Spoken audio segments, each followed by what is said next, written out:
This week at Château de Purnon, our stonemasons apply the final touches to a unique architectural feature on the chateau facades.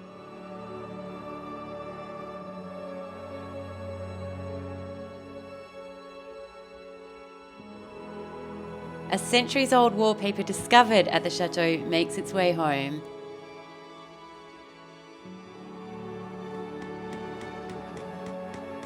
And our roofing artisans' skills are on display as they forge ahead on the restoration of Purnon's roof using centuries-old techniques.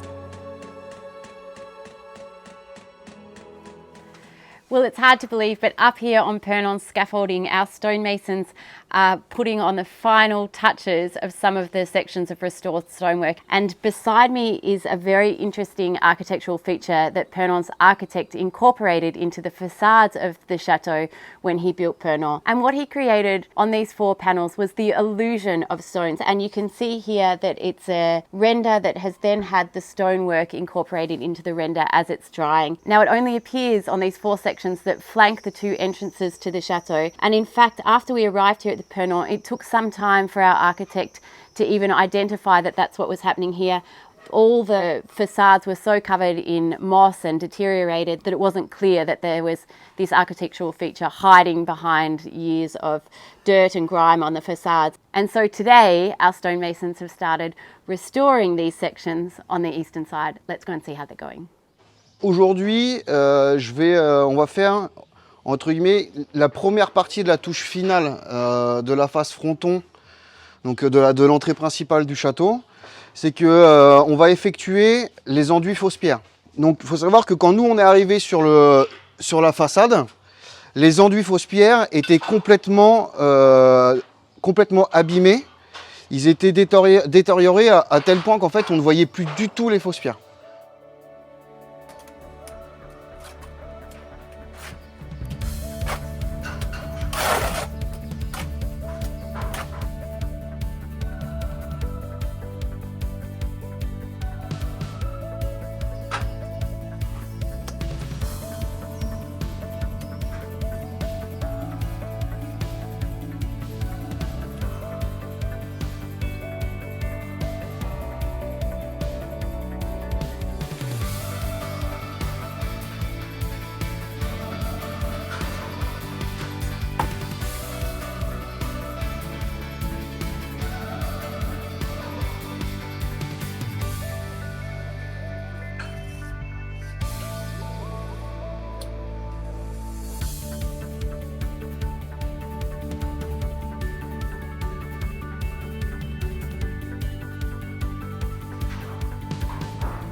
On vient le retravailler plus tard, pareil, au fur et à mesure que l'enduit vient à sécher, de manière à vraiment marquer notre enduit.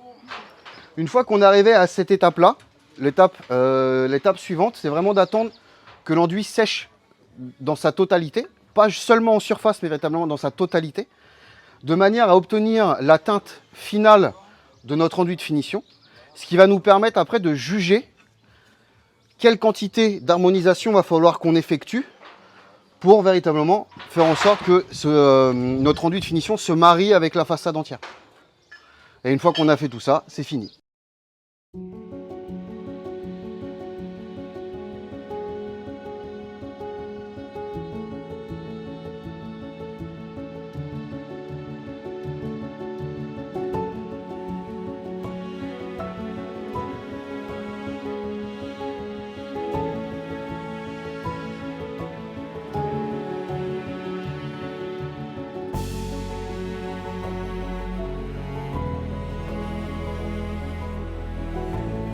So up here on the first floor in Edouard's room, whilst it may not look like much progress has happened since the last time we came to you from up here, in fact, nothing could be further from the truth. So you may remember that Purnon's interiors are classé monument historique, so the highest level of protection here in France. And what that means is that every decision that we make in terms of the colour and the wallpaper for our rooms on the first floor here need to be made in conjunction with our heritage architect. Now, we've already gone through the process of going back through centuries of paint to find the original 18th century paint colour and match the paint for the woodwork in this room as closely as possible. So that's been done. In terms of the wallpaper, Purnon's architect created something quite unique here where the wallpaper sits on top of a Hessian backing, and that creates a void between the wallpaper and the wall, allowing air to circulate between the wall and the wallpaper.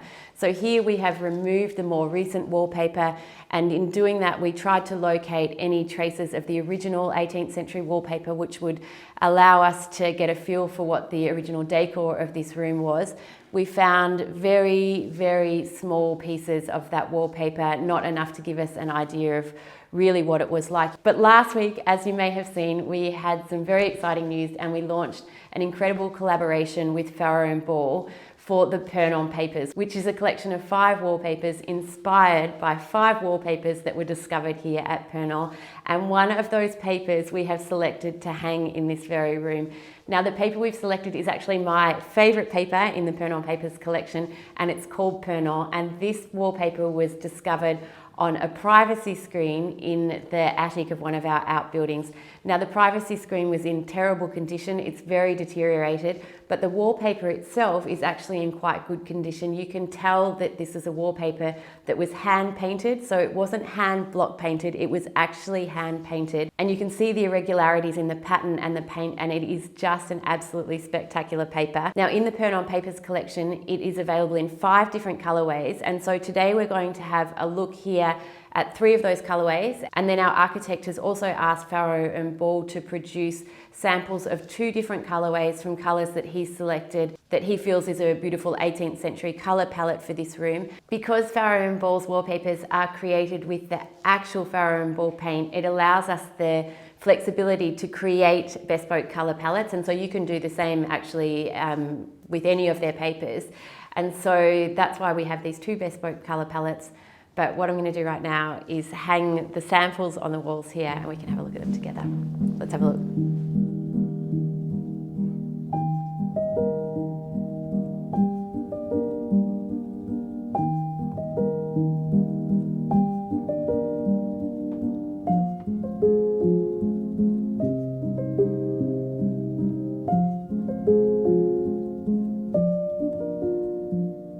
I mean, look at them.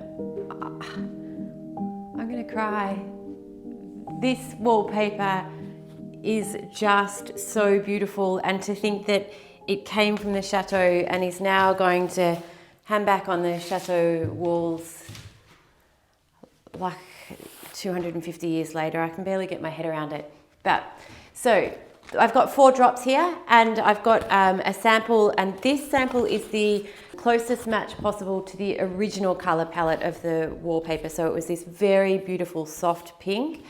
In terms of what we're going to use here at Purnon, These are the two bespoke colorways. So we love this green, which is arsenic, and it's a beautiful 18th century green. It's really powerful.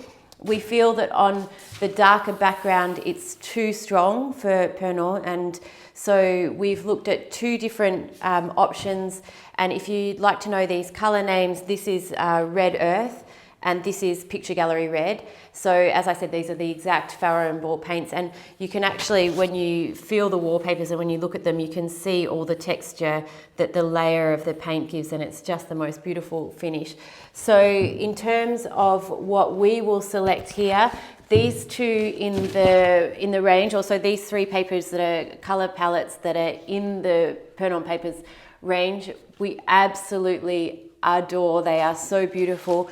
But in terms of making a choice that's the right color palette and the right fit for Purnon here with our 18th century Louis XVI decor, it's definitely going to be this paper here. And so this paper we feel has the right tones for this room. It's got this beautiful arsenic and the lovely strong red in the background. And this is a red that it was found actually on the Barricade paper. So it's a red that has been used here in the chateau before, and it's an exact match to that. And in fact, this paper has always had a big place in my heart. And when we started doing this collaboration with Farrow and Ball last year, we actually went to the factory and we saw these papers on the lines and had a chat to their designer about the challenges that she'd had in terms of recreating this design, because there's so many elements. You've got the heron here in the center in a disc which has just picked up an eel. It's standing in a water pond, there's reeds. Then you've got this beautiful leaf border with the bouquet of flowers and a harp, and it's just one of the most beautiful things I've ever seen. And in this room, it is going to look so, so spectacular. So what next? We have to finish the ceiling, prepare the wallpaper backing, and then we will start hanging these papers. And my goal is to start hanging in the next couple of weeks. So stay tuned.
Well, this week our roofers have made the most incredible progress on the restoration of Purnon's roof.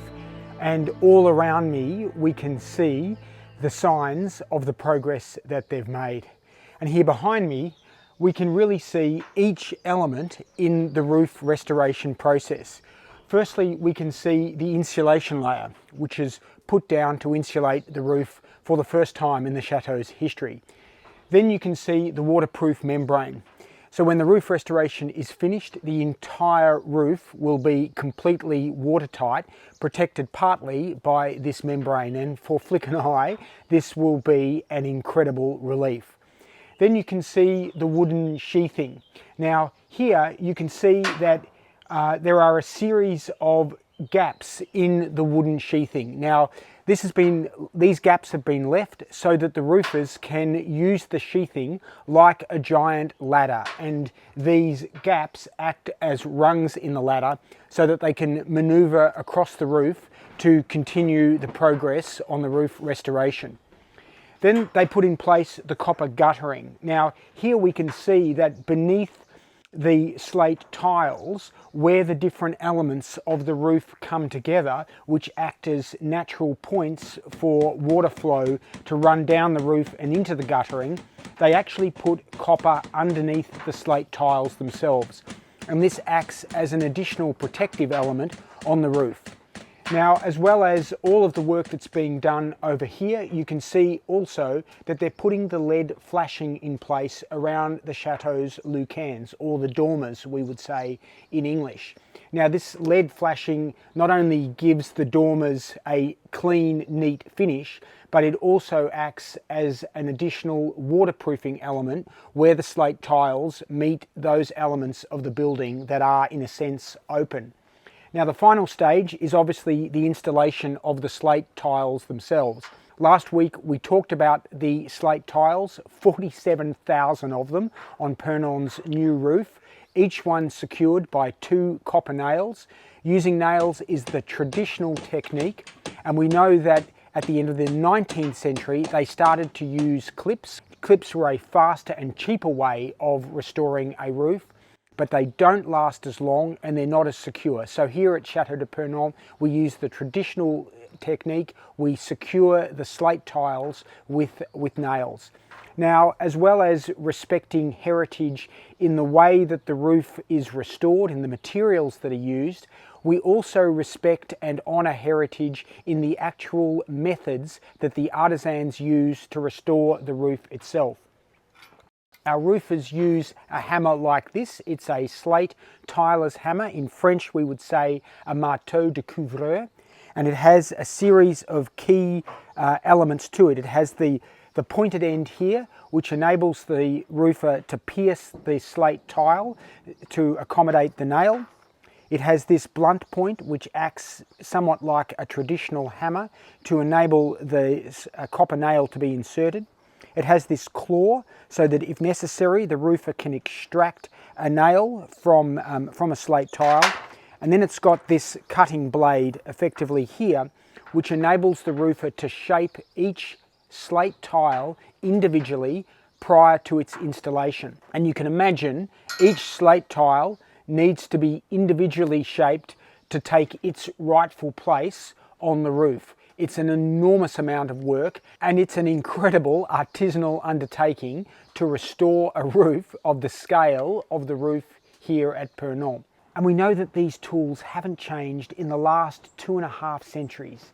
Indeed, in Purnon's attic we found etched into the chimney stacks the tracings of these tools made by the workers who installed Purnon's original roof at the end of the 18th century. And so now we have preserved for posterity the names, the etchings of the tools of those incredible artisans whose skill and expertise created the amazing roof which is being restored now in the 21st century.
Well, that's the end of another huge week here as we fight to save this beautiful chateau.